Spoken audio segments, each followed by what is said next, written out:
মধুবনী আর্টের ওপর আজকের টিউটোরিয়ালটা। এখানে আমি একটা সাদা পাঞ্জাবিতে পেন্সিল দিয়ে বেসিক স্কেচগুলো করে নিয়েছি। এরপর এটা আমি পেন্ট করব।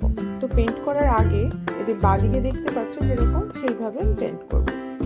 তো পেন্ট করার আগে কি করতে হবে, একটা পিচ বোর্ড, যেটা আমি সবসময় ইউজ করি পাঞ্জাবি আঁকার সময়।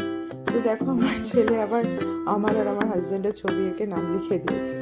যাই হোক, তো পিচ বোর্ডটা কী করব, আমি দুটো পাঞ্জাবি মানে দুটো লেয়ারের মাঝে প্লেস করব, যাতে কালার করার সময় রঙটা ট্রান্সফার না হয়ে যায় নিচেরটায়।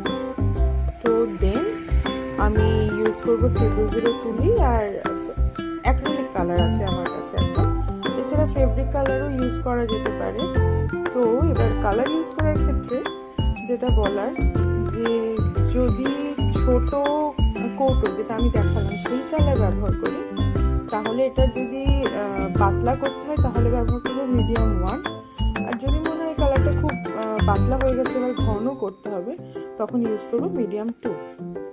আর বড় যে কৌটোগুলো হয় 100 ml বা 50 ml, সেগুলোতে কিন্তু অলরেডি মিডিয়াম মেশানো থাকে। তো সেগুলোতে কনসিস্টেন্সিটা ঠিক পাতলা করার জন্য, থিন করার জন্য আমরা জল ব্যবহার করতে পারি।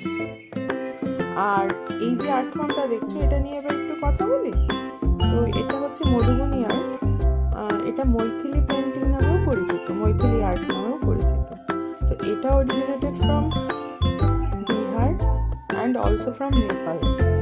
তো আজকের মতো এই মধুবনী আর্টটা নিয়ে এটুকুই থাকলো ভিডিওটা। নেক্সট ভিডিওতে আরও কিছু ডিটেলস শেয়ার করব।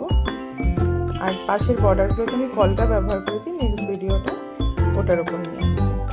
তখন থ্যাংক ইউ।